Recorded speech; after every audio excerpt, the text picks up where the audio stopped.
Barton Community College. Explore your future and get started now. Visit gobarton.com. Okay, Sports Day in 3, 2, 1. A lot of the success that we see now is based off of how competitive those guys are and how much talent we have in that class. I'm excited. I'm ready to go. I was able to watch some film from Tuesday night, and I think when you're living in the moment, maybe a little bit more pessimistic. Yeah, we did lose to both McPherson and Hutch in less than a half of basketball, but we were right there. You know, my big thought is I have to stay focused and get them all focused on what we do. We have to be able to come in and control our game. Because it is early in the year, you don't always know everyone on the other side of the court. So to come in and say, well, what are we going to do and how are we going to do that to the best of our ability? They've got all the pieces: perimeter shooting, size, length, experience, toughness. They're a complete team. They can win the game. I don't see a lot of glaring type deficiencies. Bell-tie snap. Prescott with plenty of time. Lofts it in zone. Jake Ferguson covered by Jamal Adams, but it doesn't matter.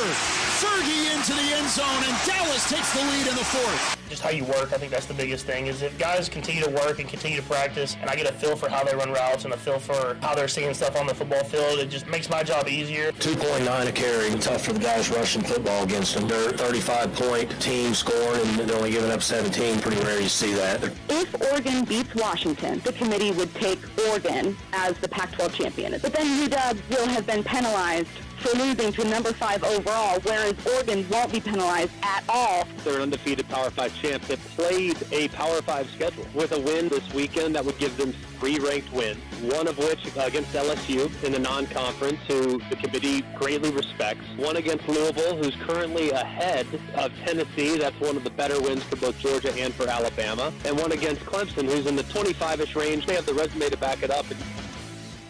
Go Oregon! Welcome to Sports Day on 1590 KVGB, 95.5 FM, the talk of the town.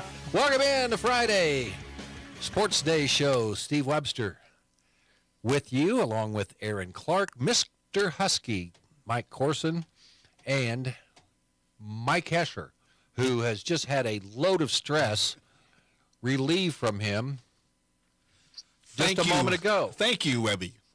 Did you say that because you're an agent of chaos or just to spite me? I don't know. He's Maytag. He tries to keep things stirred up as well. I'm Maytag Jr. Hey, Friday show today, we will talk with Barton basketball coach Jeremy Combs. He'll be in. Stubbed their toe on Wednesday night at home as they lost to Cowley. Now they head to 9th-ranked Butler tomorrow night, so we'll be talking with Coach Combs. Coming up in just a moment, Connor Nickel will be with us, Sunflower Sports Solutions. We'll look at week 1 of the high school basketball season. It got underway last night at the Hayes City Shootout, also a couple local games. And, of course, we always have all the sounds of the past 24 hours, which we'll bring you right now, and all of the Friday headlines. Kyle Cree, his team, starting with a positive mindset. That's a pretty good jamboree they had the other night in McPherson. Get McPherson in there, and you get Hutch. Not a bad way to practice. Not a bad way to kind of get a measuring stick of where you're at. 2 schools that I feel traditionally are very good. Great Bend, though, like Cree said, he felt they performed well. It's a great way to kind of find some holes that might be there before actually going into a game when the shots are really going to start flying. Very excited to watch Panther basketball this season and see what both Coach Cree and Cindy Beck can muster up. Great Bend girls coach Cindy Beck, first game of the season. You don't worry about the opponent as much as you worry about yourself. And if you're the Great Bend Panther basketball broadcaster, that's kind of the same strategy you have to go into the game with. Just make sure you have your own team covered because you really have no idea about the team that will be here tonight. You were so excited yesterday. You came, I got a roster. Okay, well, did you connect with anything else? Not so far. We've gotten a little bit more research on the players from last year, but still not even great complete stats. I think they had about half of their games put in, so we're flying by the seats. We got names, we got numbers down for the Blue Jays. We're ready to roll there, but gonna be rolling regardless. At some point, I'm gonna meet the other Eagle broadcaster who's broadcasting for Junction City, and we'll be able to. He hasn't called you back? Not yet. Did you try to email him? I couldn't find his email. I was trying to just call Junction City. I don't know who it is doing their games. That's like me. Did anyone answer the phone? No, but I did call kind of during like the lunch-ish. Like I called right after like 1:30-ish. Could be lunchtime for. I'll give him a leniency, but I haven't called him back since yesterday. Get Lindsay on that. Did you get a hold of anybody? No, I did not. Well, what did it say? I didn't get an answer, and I just hung up. There wasn't even an answering machine or anything? I started to do like a generic one, and I just... Isn't it great that... I guess I could have left a message. And we have Stacy. What? You can do that. I was trying to get to lunch, too, and I was kind of planning on calling him back, and then I realized I didn't do that today. All right. It's all good. It's all good. Yes, sir. So I just did previews for all the classifications. Obviously, Great Bend enters the season not ranked, but I would remind people Kyle Cree knows what he's doing, and I always like to throw out the fact that he's the only guy that beat Central Plains in about 6 years. So without that loss, that streak would have been crazy. So you throw in the amount of talent he has, I definitely put Great Bend in my preview because I think they're easy to overlook because the names aren't known yet, but just wait. I was going to say, Capon last year, every one of those kids was over 6'2", and Great Bend went up there and played them well. I think that team ended up going 3 or 4 at state, so the fact that he's got all the kids played back. Him well. Do what? We kind of played him well. Was that one of the... I thought that one was close for at least a while. That was at El Dorado. Yeah, it was... It always stayed around. Yeah. They were huge. And they were good. That's why... Yeah, I was looking at the state rosters. I'm like, not one kid under 6'2". They must grow down there. That big fella went to K-State, too. Anyway, high school last night, Otis Bison, boys and girls win at Natoma, 66-13. The boys. And the girls, Otis Bison wins 51-31. Pratt boys over Larned 56-37. And it was Pratt beating Larned 39-26. At the Hayes City shootout last night on the boys' side, Hayes beating TMP 59-26. Hugoton, ranked number 1 in the preseason in Class 4A, beat Wichita Sunrise Academy, a team that will be at Kingman next week, 54-52. Millwood, Oklahoma over Manhattan 87-62, and Life Prep beating Newton 65-43. On the girls' side, Hayes 55, TMP 27, Millwood, Oklahoma 60, Manhattan 52. Olathe West, the talent, you talked about losing all the oil in your engine because your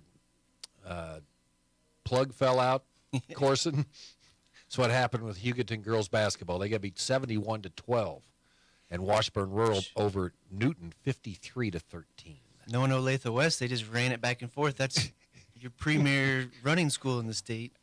Okay, other games tonight. Mike Hesher will be stress-free as he sits down at the Activities Center, as he'll have the games tonight. The Cardinals hosting Scott City.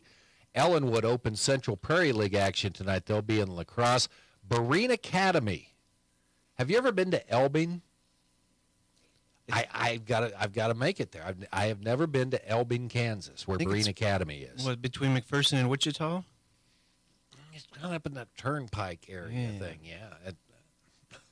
They're at Central Plains tonight, taking on the Oilers. St. John at Stafford, Ness City at Maxville, Sublette at Kinsley, Quinter at Victoria, Chase at Western Plains, Pawnee Heights at South Central tonight. Big game tonight in Lawrence. KU takes on UConn, the Connecticut Huskies, not the YUKON Huskies. A lot of the times anymore that we see these matchups between top-ranked teams in this early in the year, it's usually at some tournament, right, or some special event. This is going to be at Allen Fieldhouse. People have been camping out since Thursday, and they'll take on the Huskies tonight. A matchup between two defending national champions, UConn last year, KU the year before that. And we'll have that game for you starting at 6:30 on Hits 106.9 tonight. Two of the top big men in the country will be squaring off tonight, so... And like you said, usually you get this kind of a matchup at a invitational, a tournament, something like that, where it's a neutral court. Mm-hmm. Pretty fun to get to host UConn at Allen Fieldhouse. We know the kind of advantage that gives to the Jayhawks. So could be a chance for number 5 to maybe leapfrog over number 4 in the standings. Yeah, and next year KU goes to UConn to play. Boy, this is going to be a fun December. Missouri coming to Lawrence here in a week or two. And then KU goes, they played Indiana in Lawrence last year, so they traveled to Bloomington to take on the Hoosiers here in December as well. So a pretty good schedule for KU. A call last night on 105.3 The Fan. Dak Prescott finding Jake Ferguson in the end zone for a 12-yard TD. And the Cowboys, that gave them the lead. They go on to beat the Seahawks 41-35. Come on, jump on the bandwagon. Tell me how good the Cowboys are. Well, I was going to talk about the play. I was going to talk about specifically the play. We're going to talk about specific plays. That's fine. Okay.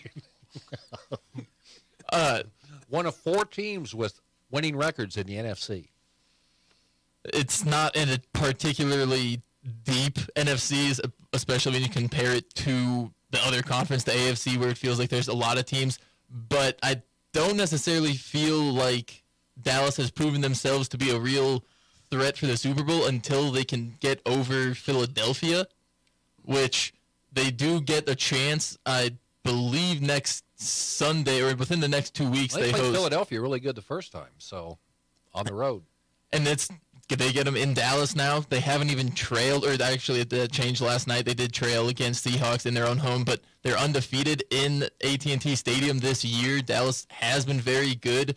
Dak Prescott playing very well last night, made some crazy throws, and actually Cowboys were able to get a win suffering through a couple of uncharacteristic, at least for this season, drops from CeeDee Lamb. And this is kind of cruel and unusual. We know it's going to happen, but it is kind of fun to watch him get rabid. And watch crush him. It is.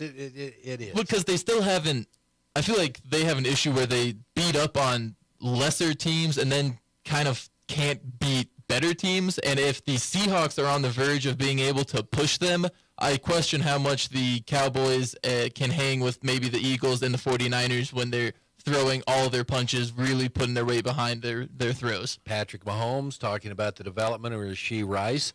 Okay, had a good game last week. Now can he keep it up? It's kind of like, okay, rookie comes up, hits a couple home runs, then all of a sudden the pitchers start getting the book on him, and so maybe they try shutting down Rashee Rice. So the hope there is that if defensive coordinators have to start dedicating more time towards limiting Rashee Rice, that gives Travis Kelce more opportunities, may open up more opportunities for a guy like Sky Moore. I know he's been kind of having a disappointing year for some of the expectations coming into the year. But if Rashee Rice can keep up the production like from last week, that'll be a great boon for Kansas City's offense. Really stretches the field in a way that they don't have from other players this year. Okay, football extravaganza this weekend on KVGB. Big 12 championship game tomorrow, Texas and Oklahoma State.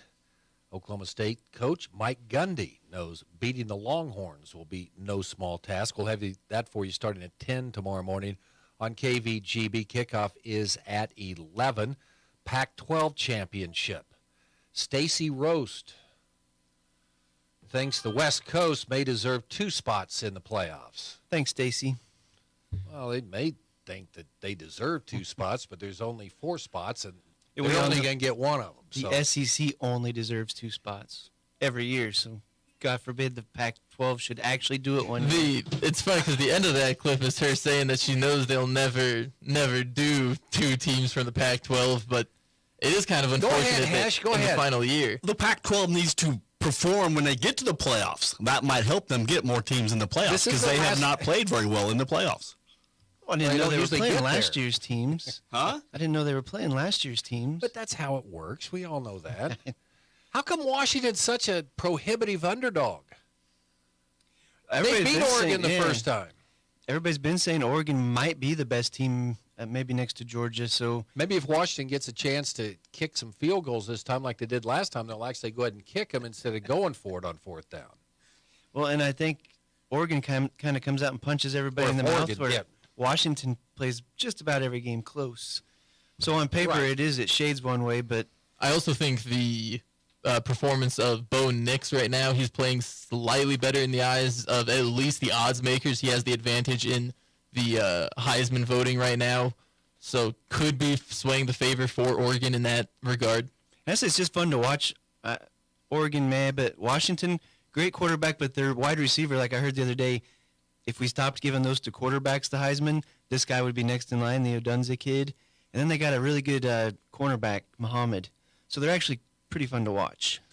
And that was Oregon who basically gave the game away. They kept turning down field goals. I think they went for it on 4th down 3 times when they could have got field goals, and it ended up costing them. So we'll have that game for you tonight, 6 o'clock here on KVGB. Also, the ACC Championship game tomorrow night. Greg McElroy isn't so sure that everyone's counting the Seminoles out, even though they're down to the backup quarterback. But he went down their schedule. I was looking at it last night. It was, well, who have they played? Pretty solid for Florida State. So I think they're safely in. There you go. Sounds the past 24 hours or so. Hesh, is there anything else? I was shocked at your passion on the Pac-12 getting 2 teams. I'd just like to stir things up with Corson over here. Okay, all right. And also, I did get rosters for Scott City. You know, you've got to reach out to the right people.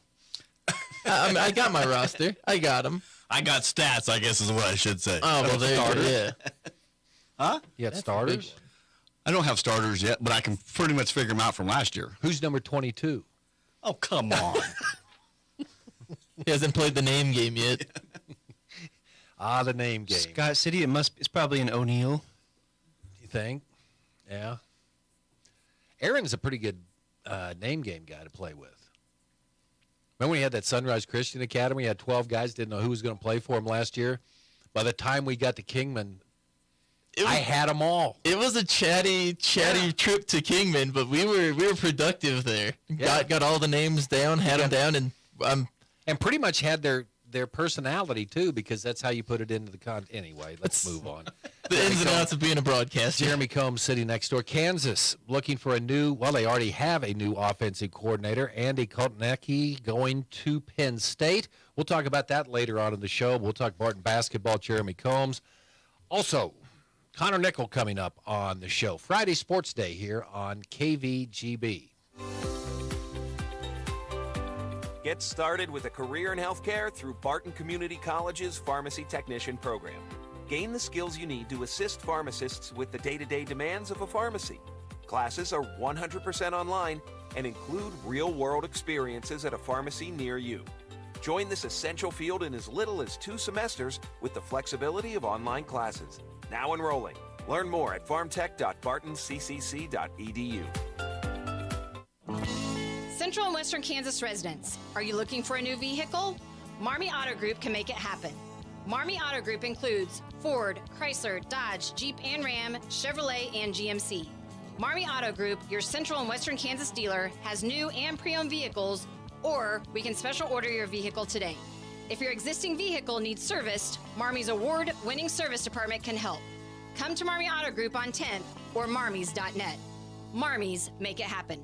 Straub's Power Sports at 200 South Patton Road in Great Bend, the place to be today. The Shopping Over the Holidays $10,000 shopping spree. Kind of feels like winter out there, Chris, doesn't it? It does. It's a bit brisk out this morning. It is, and we're getting closer to that December 16th giveaway date where somebody's going to win $10,000 to spend at any of our sponsor locations, including here at Straub's, courtesy of Mater Plumbing, Heating, and Air, your Bryant dealer, and, of course, Bauer Computers. Hey, Chris, great rebates going on Polaris right now. Yeah, there's up to a $3,000 rebate on select models that runs through the end of December. Pretty much every machine has a rebate right now. You got a special offer, too, for farmers out there and a warranty. Tell us about that. They've brought back what they call the Ag Advantage. It gives farmers and ranchers 3 years of Polaris extended warranty for free. And is that on all models or just select models? Just on the Polaris Ranger. Okay, come on in and find out more and get yourself qualified before 5 o'clock today to win $10,000 in a fabulous shopping spree. It's all happening today at Straub's Power Sports, 200 South Patton Road in Great Bend.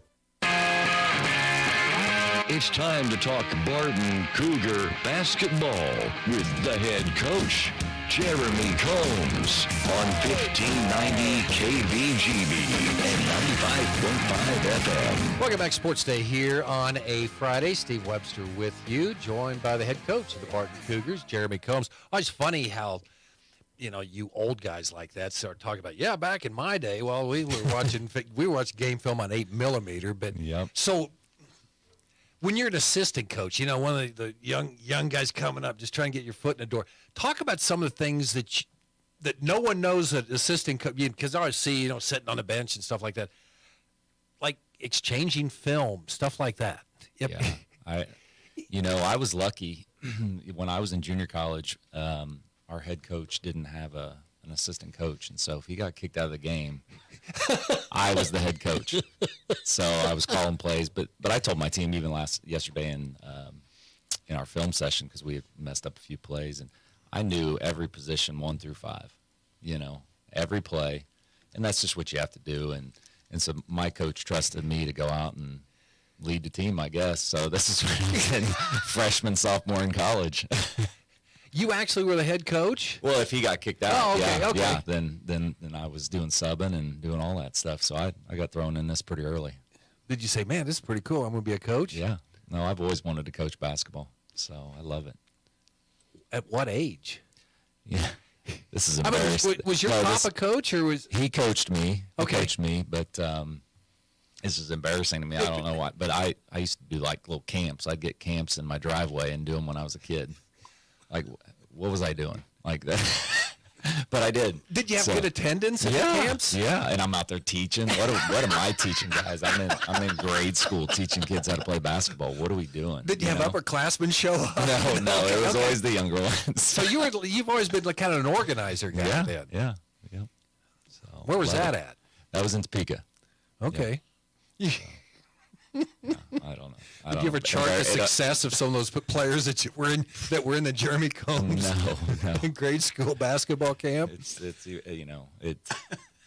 like I said, I think about those times and it's kind of cool, but at the end of the day, you're kind of like, geez, what is that is so cool. That is so cool. Jeremy Combs in with us today. Big one coming up tomorrow night. You head to El Dorado to take on Butler. Took on a really good Cali team on Wednesday night. And I know that they were just receiving votes, but I mean, look at what the results were going in, and two good defensive teams. Yeah, they finally were able to hit some shots, and your team was just kind of cold all night. Yeah, we didn't execute very well. It didn't seem like we had a rhythm. It didn't seem like we were playing together. But was that partially us not being prepared? Was that their defense? I don't know.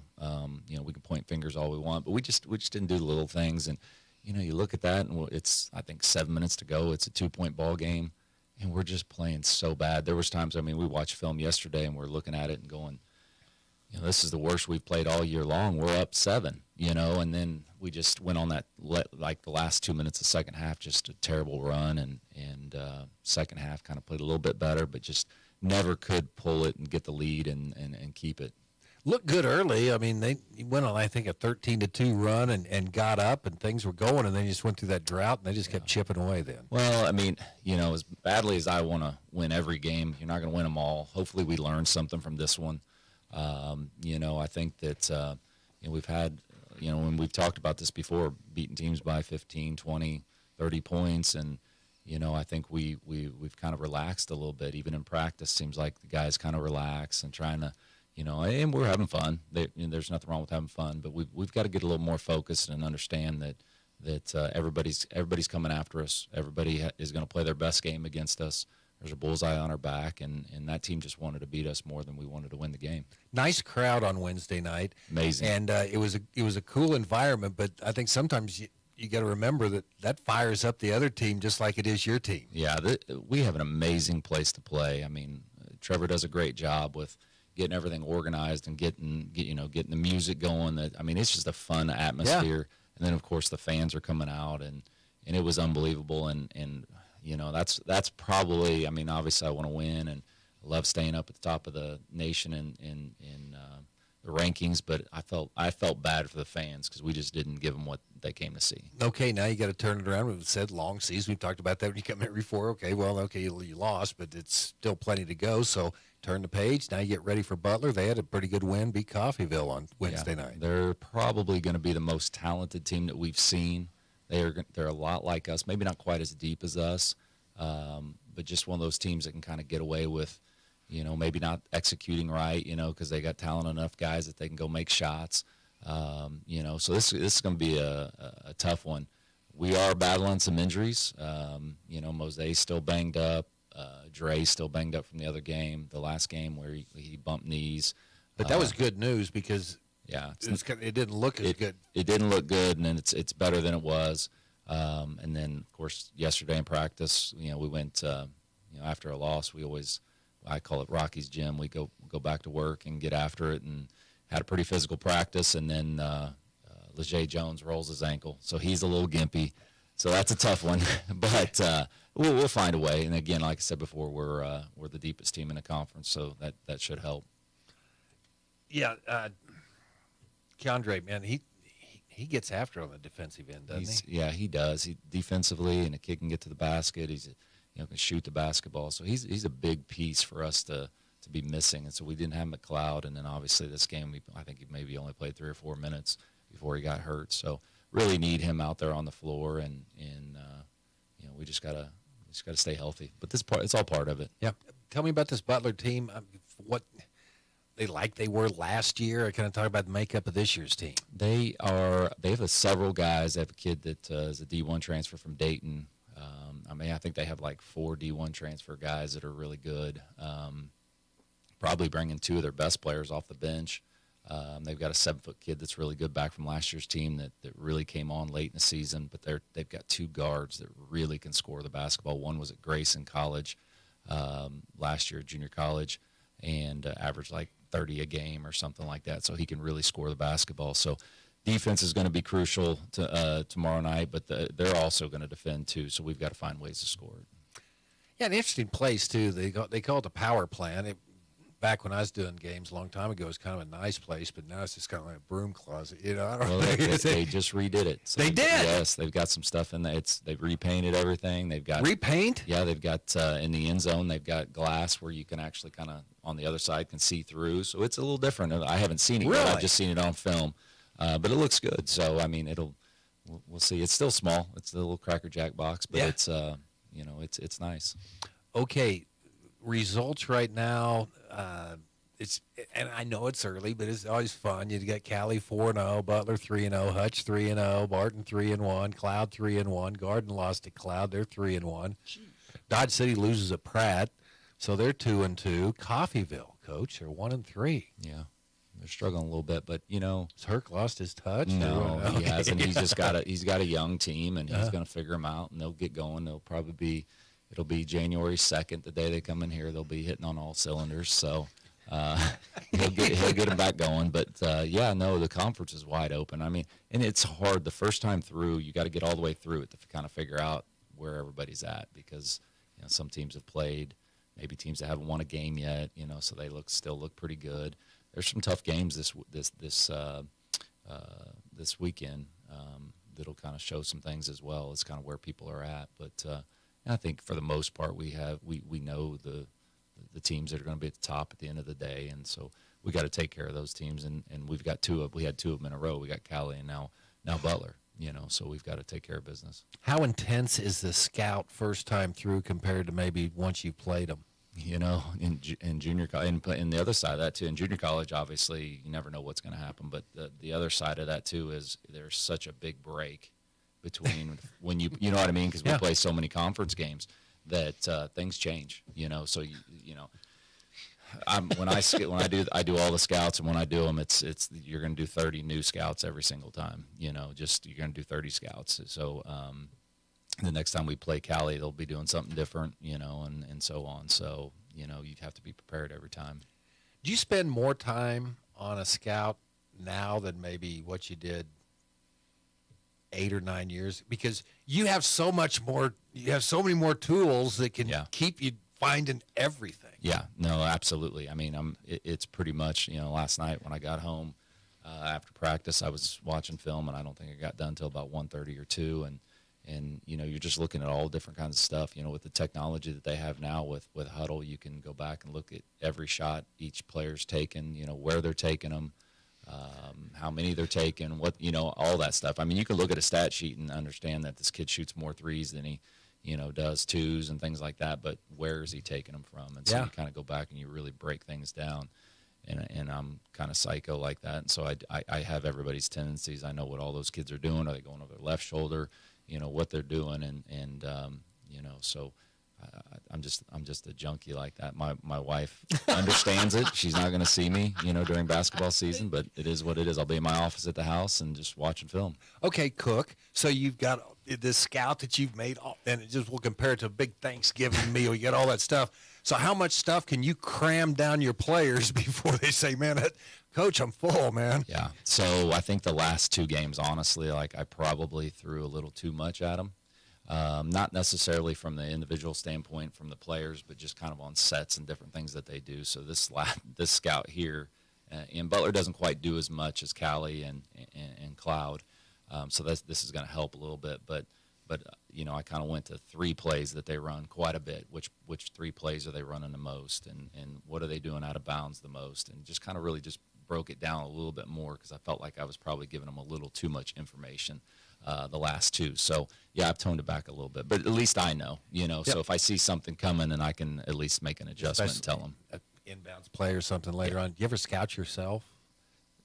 It's funny you say that because after that last game, we actually talked about we were thinking about having the kids put a little scouting report together on our own team. So because you're talking about certain guys, they do this, they can do that, they can't do this, and we were talking about maybe putting a scout together for having them do it for themselves, just to see what they put down. So, but no, I mean, we look at stats a lot of our own, but we don't really scout each other. I don't know if I'd want to do that. I mean, if I was on your team, it'd probably be, well, obviously they're not giving me the ball enough, where I need it, because this is where I need to shoot. So, yeah, you don't want to drop back-to-back games. Obviously, it's not the end of the world, but it's fun. You got 2 top 10 teams going at it. Yeah, this is going to be a good one. This will be a good one, and the team that beat us in the region championship game, knocked us out and then, kept us from going to the national tournament last year. So that'll be a good boy one. Basketball. Yep. Coach, appreciate it. Good Thank luck you. tomorrow. Okay. Thanks. Jeremy Combs with us here on Sports Day. Brought to you in part by Equity Bank. No ATM fees nationwide. Learn more at equitybank.com. And Eller Automotive Repair, a local mechanic that can help, behind Great Bend Appliance, Furniture, and Sleep Source. Hey everyone, this is Cole Wright, voice of the Barton Cougars. Attending sporting events for Barton Community College is great, but did you know you can support the athletic teams even further by getting involved with the Cougar Booster Club? The Boosters help with fundraising for equipment and facility upgrades to give Barton athletes every opportunity to keep succeeding at the regional and national levels. Join the Cougar Booster Club as an individual or business. Call 620-792-9377. Become a booster today. Go Cougars. Community bankers should actually know your community. Hi, I'm Sean Powson, president of your local Equity Bank. As someone who lives here, I know many of you and I know what's important to you. I've been in the industry a long time and I've helped many navigate through financial challenges and lead them to financial opportunities. I believe that people bank with people, so I'd like to invite you to stop by one of our region's 5 locations and meet our friendly, helpful staff. Let us show you our commitment to serving you and our communities. Because at Equity Bank, we're right here beside you. Member FDIC. When it comes to car maintenance, it's good to know a local guy that can get things done. The Eller family has been in the auto repair business in Great Bend forever. Greg Eller continues that long tradition of helping people. Eller Automotive Repair specializes in wheel alignments, oil changes, and general maintenance for all makes and models of cars and small trucks. Open 8 to 5 Monday through Thursday, 8 to 4 Fridays. Eller Automotive Repair at 915 Morton, right behind Great Bend Appliance, Furniture, and Sleep Source, 10th and Morton. Barton Community College helped me get a jump start on college with early college opportunities. With Barton's help, I earned my degree at the same time I graduated from high school. You can take classes on campus, online, and even at your high school with teachers you already know. With tuition rates starting at $50 per credit hour for select Kansas high school audiences and scholarship opportunities, it is easier than ever. Barton Community College helped me get one step closer to my dream, and it can help you too. Learn more at highschool.bartonccc.edu. If you need physical therapy, consider Advanced Therapy in Great Bend and Progressive Therapy in Larned and Hayes. Hi, my name is Dalton Jones, a patient that I helped. She came in with chronic back pain that she'd been having for years. After several weeks of showing her exercises, several different interventions, we were able to get her back to where she can do her shopping without leaning on the shopping cart at all. You don't need to hurt. Physical therapy can help. Call Advanced or Progressive Therapy and Sports Medicine to explore your treatment options and get your life back. Love your phone but tired of your current provider? Bring your device to Next Tech Wireless and experience wireless built by Kansans for Kansans. For a limited time, get 4 lines with unlimited data for $100. Have questions? Call or text our local customer care team at 877-621-2600. Next Tech Wireless. Home on the range.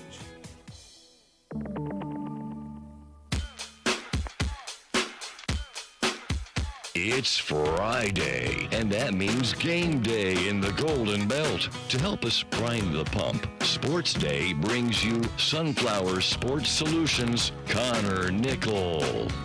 Connor Nickel joining us here on Sports Day today.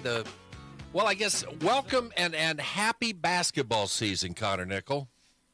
Yeah, I took in a good chunk of the Hayes City Shootout, which, opens for a lot of teams last night. Saw both Hayes High boys and Hayes High girls play. So, yes, the basketball season is upon us. Well, let's go ahead and go back to last week's state championship football games. And, of course, we'll start with the one closest to home, and that's 2A, where the Hoiston Cardinals took on Nemaha Central, and one guy, I like Zach Baird out of the game. Yeah, that 6 was the difference. Yeah, probably was 49 carries for the Nemaha Central quarterback. And your thoughts on that game?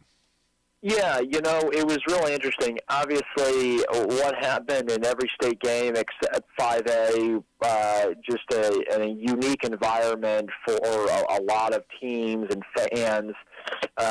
Certainly Newton and Salina got it more snow than maybe some other places. I mean, Hayes, there was always kind of an inch, maybe 2 inches, but not like it was in some other towns. And I've talked with just some other observers, Matt Gilmore from K-Preps, he and I are longtime friends, and just some other people too. And the major takeaway was that the favorite won in every state game. And I think that the general consensus was that 8-man Division I was the most kind of eye-popping result. I don't think anybody thought it was going to be that low scoring, but Tanner Heckel proved he was the best player on the field. I obviously had picked Hoisington to win, but I felt like if Hoisington was not going to win, the score was kind of going to be the way it turned out, that Carter Hayek was going to carry the ball like a zillion times, and Nemaha Central was going to win by 2 scores because that's what they've done a lot this year. You kind of look at it, too. I think Garner Edgerton was a slight favorite in 6A. They won. I thought that Mill Valley was going to be several touchdowns better than Capen, and that turned out to be so. And then Aquinas in 4A and so on and so forth. And so, and that was, again, the consensus by many people.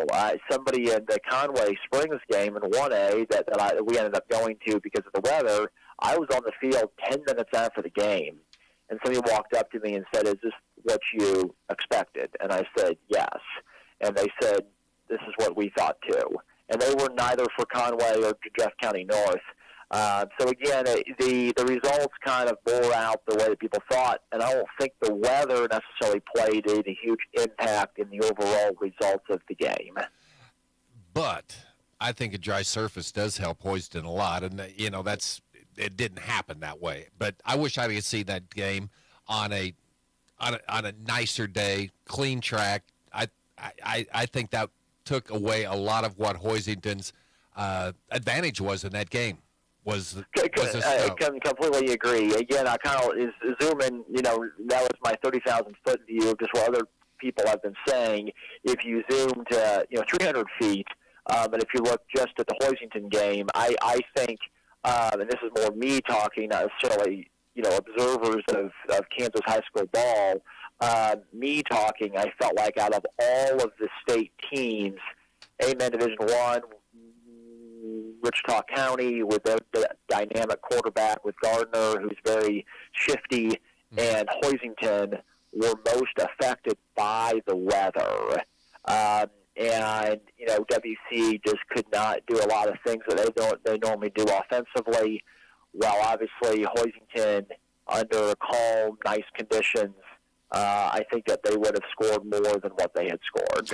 Connor Nickel joining us, Sunflower Sports Solution here on the program. We're going to talk about the Hays City Shootout that got underway last night, but kind of an overview of the Western Athletic Conference preseason look, so to say. And Great Bend at home tonight against Junction City. Boys and girls will kick their season off. Let's start with Western Athletic Conference. Boys, very balanced last year. What do you think this year?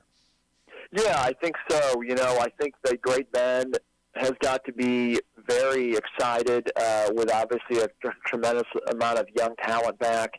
I think that them and Hays High are probably your top two teams. Hays High, and even seeing this last night against a TMP team that's ranked in 2A, that's made 3 consecutive Final Fours in 2A. Hays High was expected to win by a sizable margin, and they did. But the way they did it was really impressive. I mean, the thing that Hays High will have is that they are a matchup problem for a lot of teams. Dawson Reuter, of course, he was their tight end in the fall. I mean, he is 6'6", 260, and he can move. That's just a problem for teams. TMP just could not. There was no answer. And then Jack Weimer, who's their best player, who's their point guard, and then you have Kaiser Fox, who's really athletic. He can dunk. Then Edwin Miller, who was a good kind of bench player last year, he made a couple of threes last night, and they're just really athletic. Then you have Johnny Cano, who of course Great Bend fans know because he was the one that caught the game-winning touchdown pass when Hays High won. He comes off that bench, he can fly and run. Just the overall athleticism that Sean Dreiling has this year for Hays High is going to be really fascinating to watch. And obviously, Great Bend feels like they've got very, very quality talent too. On the girls' side, Hays got their season underway last night, and you said they shot the ball as well as you can remember. Of course, 9 of 14 from 3. That's probably not going to get that every night, but is Hays the favorite on the girls' side in the WAC? Well, I think so. This is by a universal thought. This is the most anticipated Hays High girls season since Paige Lunsford was a senior. That was 2012. And again, they shot it really well. I mean, it was 25-12 at half against an above-average TMP team, and Molly Martin had not scored. And that has got to bode really well for Hays High when you can say we scored 25 points in the game. And, I mean, their record the last 2 years when Molly Martin does not get 10 points is just drastically different, wins to losses. And last night, and then she comes out in the third quarter and scores 13 points, and Hays High hits a bunch of threes, and it's, a big margin. So for Hays High to get Annie Humphrey shooting threes, which did not happen last year, obviously Dustin Armbruster's daughter, the freshman, Morgan Armbruster, has played at a really high level for a long time. Big things are certainly expected from her. She came off the bench and hit 2 threes, which was big. Again, I've probably seen, 200 Hays High games. I don't remember a Hays High ever shooting the ball like that. And, 9 of 14 is going to be hard to match. But even if you're 4 of 14, that's still better than what Hays High has put up for the last several years. So for them to get consistent scoring outside of Martin is a really, really big thing. Great Bend girls, last year, many obviously one-score losses.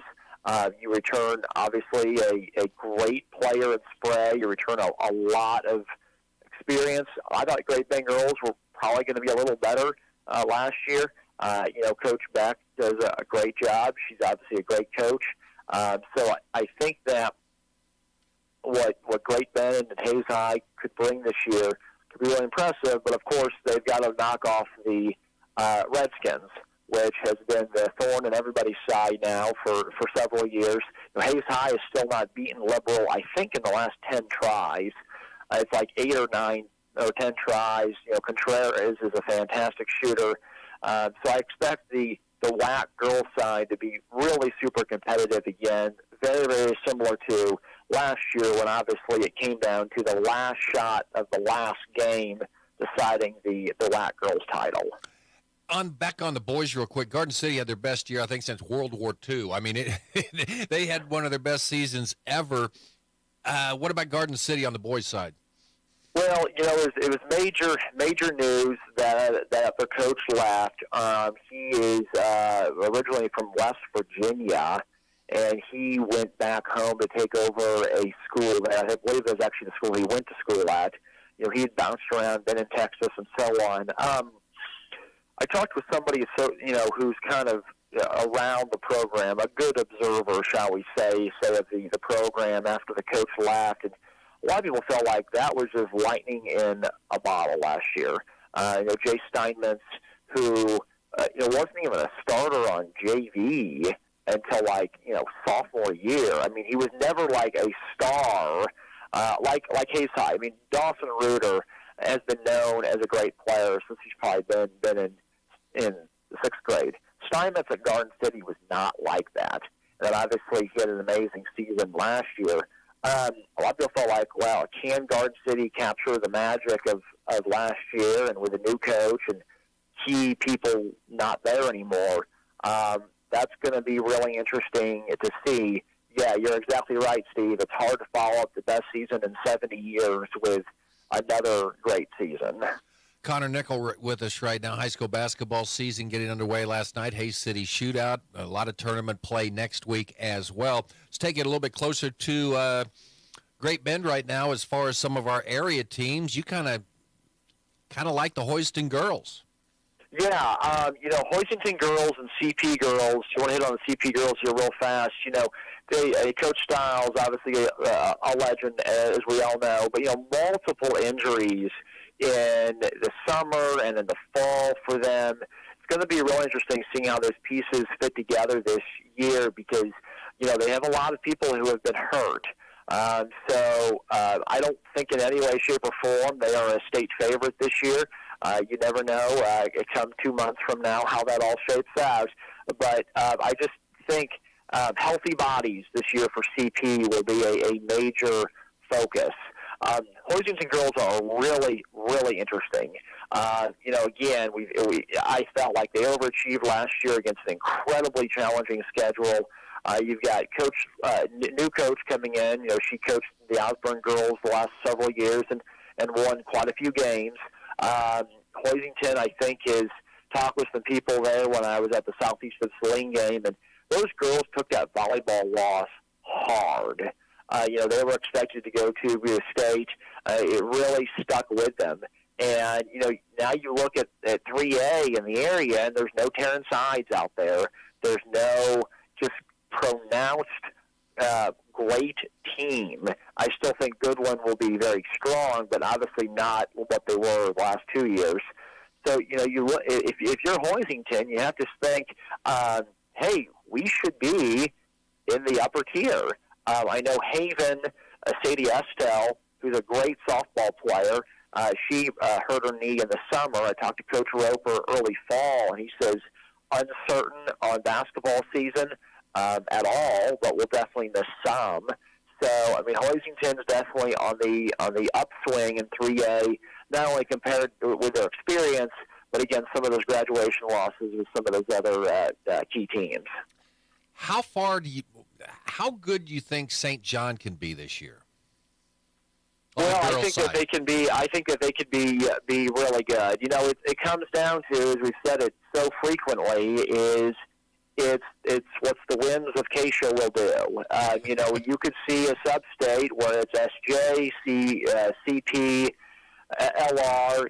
The Redskins with Eck and Olander are obviously, I think, your state favorite, and then Pretty Prairie. Those could all be in the same sub-state again, which would just completely stink, but something that Keisha often does. So we'll see how that goes too. But I think that if St. John gets the right draw and gets in a sub-state with maybe not all those teams I just mentioned, again, they're going to pose matchup issues. They have experience. They have a great coaching staff. I think that they could definitely be a team to watch. A team that's not ranked in the top 10 that I am shocked that they are not is Quinter. Quinter played Doniphan West really good in the 1A1 state final last year on the girls' side. They are going to be really, really good. Was around their program earlier in the week. They'll face some Rush County schools, some Golden Belt schools here in the early season. Pawnee Heights, I think, is on their schedule. I think Quinter's going to be a great team, and I was shocked that they are not a top 10 team. Hugoton in the coaches poll on the boys' side ranked number 1, but their girls have been very, very good over the years. But, well, looking at the score last night at the Hays City Shootout, the apple tree is empty. Yes, completely. First of all, I want to give a shout-out on the boys' side, Coach Trey O'Neill, for them to beat Sunrise Christian Academy. That is super impressive. They are going to be really good again. He's a phenomenal coach. He has amazing buy-in there. They're going to be a great team. In fact, I would not be surprised if they win it this weekend. The girls' side, they did not have a coach until midsummer. It was going to be a steep decline this year, and it may be extremely steep. Now, Olathe West is really good. Right. Coach Rhodes has a lot of talent back. They've got 1 or 2 college girl signees, but Hugoton is going to take a precipitous drop. Okay, best boys team in the state. Well, I didn't tell you I was going to ask you that, but yes, I think Heights this year probably would take the mantle in the preseason. Joe Auer has got a lot of talent back. I would probably peg them as the number 1 overall team in Kansas right now. Maybe Blue Valley Northwest, but one of those two. Okay, on the girls' side, who do you like? Well, on the girls' side, as far as the best team in Kansas, I would probably have to go with Aquinas, and I would put Olathe West or Blue Valley, probably Blue Valley North, with their 3 Division I, either volleyball or basketball girls, and then Olathe West would be in the top 10 all classes. And then Aquinas would be really high as well. A really interesting note here, and this involves one of the girls from Heston, is Wichita State, who the women's program, now they're all Kansas-centric coaches. They had not had a Kansas recruited girl on their roster in like 11 years. Wow. And they have offered 4 Kansas girls in the state right now, including a Eureka girl who plays for Shelley Hoyt and a girl from Heston. So WSU making serious inroads in Kansas. But I would say those would be kind of my best overall teams right now. Connor Nichols, Sunflower Sports Solutions, and you've got some great sponsors on there, including a sponsor who's been with you all year. Yes, BP Clean Right. Actually talked with them last night. In fact, they have been super supportive of our products and our stories all year long. We do the Athlete of the Week. Check them out. They provide apparel to a number of companies all throughout Northwest and Central Kansas, and then Bryce and Trump and their team do a great job. Okay, enjoy the basketball. We'll check in with you next week, Connor. Awesome, Steve-O. Thanks so much. That is Connor Nichols, Sunflower Sports Solution, and boy, we love having him on Fridays. Now we're turning the page over to high school basketball, boys and girls, and we'll get some great insight as we go throughout the season. Sports Day Today brought to you by American Plains Co-op Bulk Fuel Department. They're your certified Cenex lubricant dealer in Great Bend. Also a shout-out to the Marmy Auto Group, 10th Street in Great Bend at Equity Bank.